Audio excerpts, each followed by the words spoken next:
Hello les amis, j'espère que vous allez tous très bien. Moi ça va bien, merci. Je le dis parce que maintenant il y a beaucoup de personnes qui me le demandent, donc maintenant je le dis à l'avance. Comme ça au moins vous savez un petit peu mon état d'esprit. Alors vous remarquez aujourd'hui, je ne suis pas seul, je suis en compagnie de mon ami Sébastien, dit Seb pour les intimes, et qui est l'heureux propriétaire, enfin heureux je le mets entre guillemets parce que vu l'état pour l'instant c'est pas tellement heureux, de la voilà il confirme, hein, de la Goldwyn 1800. Mais bon, donc aujourd'hui, on va s'affairer, vous l'aurez compris, à travailler sur cette Goldwyn et à pouvoir avancer le plus possible sur les travaux dans leur montage. Et bon, lui, connaissant très bien sa machine, surtout sur tout ce qui est carénage, boîte à air et tout ça, eh bien, c'est un grand atout que je vais pouvoir avoir, de l'avoir justement à côté de moi et de pouvoir aider, autant en main d'œuvre aussi, puisque ça fait 4 mains au lieu de 2. Donc voilà, on espère qu'on va avancer à grands pas.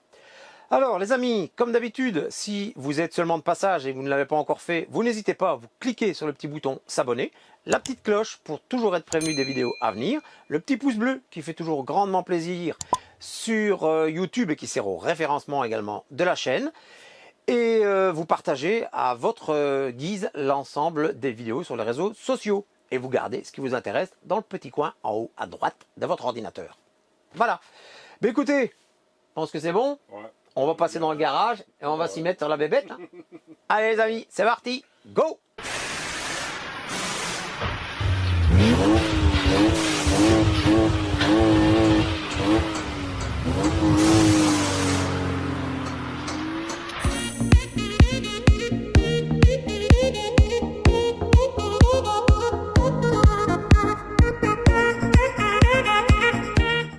Voilà les amis. Donc l'avancement, eh bien, comme vous pouvez le voir ici, on a déjà remonté donc, une partie de la boîte à air, la partie inférieure de la boîte à air. On a raccordé bien sûr en dessous tous les tuyaux de dégazage.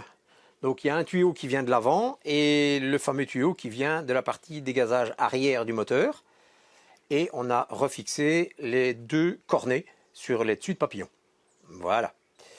Alors ici, vous voyez également que le réservoir est remis dans sa place, puisque là, il n'y a plus rien du tout à faire dessus. Et tout ce qui est partie fusible et tout ça a été remis également en place. Donc, ce qui veut dire que, bon, vous pouvez voir aussi que tout ce qui est câblage, ben, c'est toujours mis comme ça, à blanc, comme on dit. Parce qu'au moins, comme ça, toutes les sondes sont raccordées. Oui, là aussi, on peut rigoler un petit peu parce qu'on a cherché quand même aussi pour faire un démarrage. Et c'est vrai que des sondes, il y en a tellement, avec des fiches qu'il y en a tellement, qu'il y en a quelques-unes qu'on est passé à côté. Mais bon, le principe, c'est de les trouver à la longue. Donc, vous voyez, bah, comme le dessus de la boîte à air et tout ça, bah, tout ça est mis comme ça en volant. Ici, on a un capteur de dépression qui se balade. On a les sondes de CO qui se baladent également. Donc, bon, tout est un petit peu volant. Donc, qu'est-ce qu'on va faire? Eh bien, on va tester un démarrage. Donc, tout d'abord, on regarde pour voir si on a bien les témoins qui s'allument. Donc ici, vous pouvez voir qu'on a le témoin de béquille latérale qui est allumé, le témoin ignition, je vais vous le refaire pour que vous le voyez. Le témoin F1 ignition ici, il s'allume bien pour faire un check. Donc le CU a bien reçu la commande. Et puis il s'éteint. Donc ça c'est bon. Donc qu'est-ce qu'on fait? On essaie maintenant un petit démarrage. Attention aux oreilles parce qu'il n'y a toujours pas d'échappement.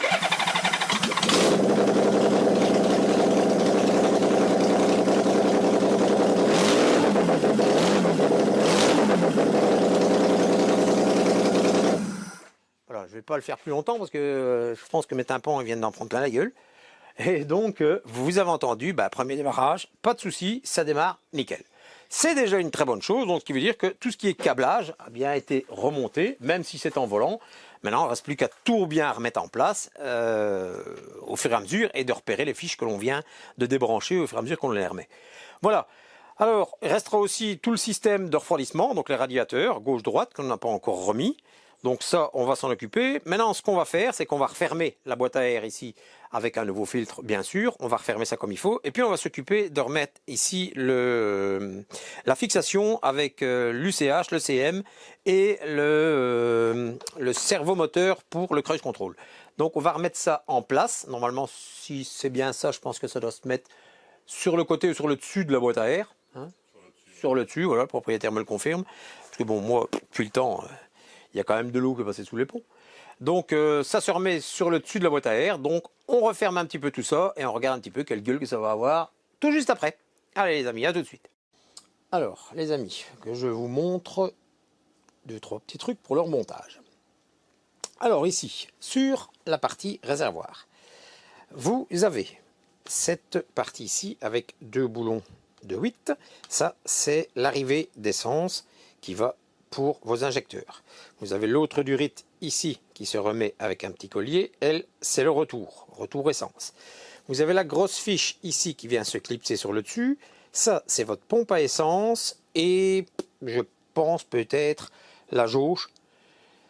C'est soit de celle-ci ou soit de celle-ci pour la jauge. Là, je n'ai pas trop regardé, mais bon, c'est l'un ou l'autre. Et donc, évidemment, ben, vous avez cette petite fiche-ci également blanche à venir remettre. Alors, pour effectuer un démarrage, attention qu'il y a beaucoup de choses à tenir en compte. Donc, je m'explique. Tout d'abord, il faut bien sûr avoir remis les UCH. Donc, UCH et CM qui sont ici au-dessus. Alors, je vais faire le tour, je vais vous montrer. En attendant, je fais un petit check encore de ce côté-ci pour vous montrer. Alors, il reste ici, c'est le petit tuyau ici, mais lui, il va aller en dessous. C'est pour le bocal de liquide, de refroidissement, donc le vase d'expansion. Alors, vous avez également une petite durite qui vient ici. Ça, c'est la durite de trop-plein, donc de remplissage sur le bac ici du réservoir. Vous avez une petite durite ici qui part vers l'avant de la moto. Ça, c'est pour le dégazage, donc la prise d'air pour le réservoir. Alors, ici sur le dessus de la boîte à air, juste au milieu, là, vous avez la sonde de température d'air qui est ici. Donc, qui est impératif, enfin impératif, oui et non. Je veux dire, pour le démarrage, non, mais pour la régulation du ralenti, oui. Sinon, il se met en mode par défaut. Et vous avez des clignotements du témoin PG1. Donc, la sonde de température, ici. Vous avez une autre sonde qui est ici, elle, c'est une sonde de pression d'air. Donc, vous pouvez regarder ici sur le côté, on a l'impression qu'il y a une petite tutute pour venir brancher un tuyau. Ben non, en fait, ça reste comme ça et ça permet de capter la pression d'air à l'instant présent où vous vous situez. Donc ceci, je le rappelle, c'est notre servomoteur pour le cruise control, donc avec le câble qui part en dessous à nœud papillon. Alors, de ce côté-ci, ben, on est plus ou moins bon. Je vais vous montrer après pour les radiateurs. Alors, de ce côté-ci, voilà. Ici, on retrouve, je vais enlever cette prise-ci. Voilà, on retrouve nos UCH. Donc, il y a un UCH pour le cruise control et un UCH pour la gestion moteur. Donc ici, tout ceci vient se fixer sur le dessus de la boîte à air. Donc vous devez remettre tout ça par le dessus de la boîte à air. Donc notre boîte à air, vous voyez, les entrées d'air sont ici. Donc tout ça vient se remettre par le dessus. Vous ne savez absolument pas vous tromper sur le reclipsage des fiches. Pourquoi? Parce que chaque fiche a bien son emplacement spécifique. Et puis de toute façon, lorsque vous enlevez celle-ci, par exemple, la grise, vous allez voir que l'emmanchement sur l'UCH, il est gris. Ici, c'est noir, donc vous ne savez pas vous tromper. De toute façon, il y a des détrompeurs un peu partout. Vous ne savez pas brancher ça autrement que dans son emplacement d'origine. Donc, il y a donc ceci à remettre. Ici, ça je l'ai dit, le petit tuyau pour le trop-plein. Alors, pour les démarrages, il faut faire attention à différentes petites choses. Alors, vous avez normalement ici sur le dessus que vous avez dû remonter, c'est le capteur d'arbre à cam, donc qui est ici. Vous avez normalement de l'autre côté ici qui doit être branché également, si j'arrive à le retrouver. Hop, attendez, je vais essayer de vous mettre ça comme ça. Voilà, il est normalement ici. Vous avez ici, voilà. Donc ça doit être un capteur de cliquetis, je pense. Il y a un capteur de cliquetis ici, plus un autre qui se situe là-bas. Et également aussi un capteur de vitesse engagée pour retrouver le point mort. Parce que si vous ne savez pas dire à votre UCH que vous êtes au point mort, la moto ne démarrera pas. Donc il y a ça. Alors, ah oui, attention, très important, parce que lui, je l'ai cherché pendant un bon moment et avant de le retrouver. Alors, à savoir, bien sûr, que toutes les motos ont un capteur d'angle, qu'on appelle ça. Donc, un capteur d'angle, c'est un capteur qui permet de vérifier l'angle d'inclinaison de votre moto. Et si jamais vous chutez et que l'inclinaison est trop importante, eh bien, ça coupe l'injection de votre moteur. Alors, le capteur d'angle, normalement, je tourne un petit peu, il se situe sur le phare. Donc, il se situe normalement ici, sur la partie droite de votre phare. Donc, en façade, bien sûr, c'est droit. Il se situe ici. Et ça ressemble à ça. Donc, allez que je le retrouve déjà. Ici, voilà. Donc ça ressemble à ça. Ça, c'est le capteur d'angle. Donc vous voyez qu'il y a une sorte de demi-lune. Hein, et il fait marquer dessus up et down. Donc, pour vous démarrer votre moto, il faut impérativement que le capteur soit mis dans cette position. S'il est mis comme ça ou s'il est mis dans l'autre sens, la moto ne démarrera jamais. Parce qu'elle considère que la moto est tombée ou est couchée. Donc ça ne démarrera pas. Donc il faut impérativement venir rebrancher ce capteur d'angle, ici, avec la petite fiche verte, pour pouvoir avoir les données, les bonnes données qui arrivent à votre UCH. Donc nous, on l'a mis ici comme ça, en attendant, pour pouvoir démarrer la moto. Alors, comme j'ai dit, donc votre capteur de vitesse, ça doit être également aussi rebranché. Alors, vous pouvez également aussi remettre la béquille latérale, parce que ça, il y a aussi certaines petites infos. Et sinon, à part ça, quand vous avez mis tous les UCH et bien sûr accordé votre batterie, vous allez vérifier. Donc ça, je peux peut-être le faire, hop, parce que vous l'avez dû le voir normalement lors de l'essai de démarrage. Voilà, lorsque vous démarrez votre moto, vous avez le capteur, le témoin, pardon, F1 ici, donc je vais vous le refaire, voilà, le F1 ici au milieu qui clignote. Et donc selon le nombre de clignotements, vous avez le nombre d'erreurs possibles à vérifier sur votre moto. Bon, ici il y a encore des erreurs parce que j'ai redéfait des fils, donc c'est un petit peu logique. Donc voilà, alors maintenant je vais passer pour les radiateurs, vous montrer comment les durites sont accordées et où est-ce qu'ils se fixent. Allez, à tout de suite. Alors, nos radiateurs ici, donc sur la Goldwing, nous en avons un de chaque côté. Ici, on est sur celui de gauche. Alors, je vous montre ce qu'il faut remettre sur celui de gauche. Donc, vous avez une grosse durite qui vient ici, qui est une durite qui part sur le devant de la moto. Vous avez une petite durite ici qui part et qui passe sur le devant et qui va se raccorder au deuxième radiateur de l'autre côté. Vous avez une petite durite ici, qui vient se mettre sur le dessus. Et puis, vous avez une durite ici, qui est la durite de sortie, et qui va rechercher l'eau qui est passée à travers tout le bloc. Donc, vous avez ceci. Alors, pour les refixer, c'est relativement simple. Vous avez ici, en dessous, ici, bon, évidemment, on ne le voit pas trop, mais vous avez une pâte en plastique avec une petite tute, comme ça, qui vient simplement, tac, se mettre dans un petit cylinder block caoutchouc. Donc vous descendez la petite tute ici dedans. Et puis ici sur le dessus, vous avez deux grosses vis. Donc vous en voyez sûrement une là-bas, voilà, une là, une ici. Et vous en avez une deuxième qui se situe ici sur le devant. Si j'arrive à écarter un peu les fils. Enfin bon, vous aurez compris. Voilà, vous la voyez peut-être.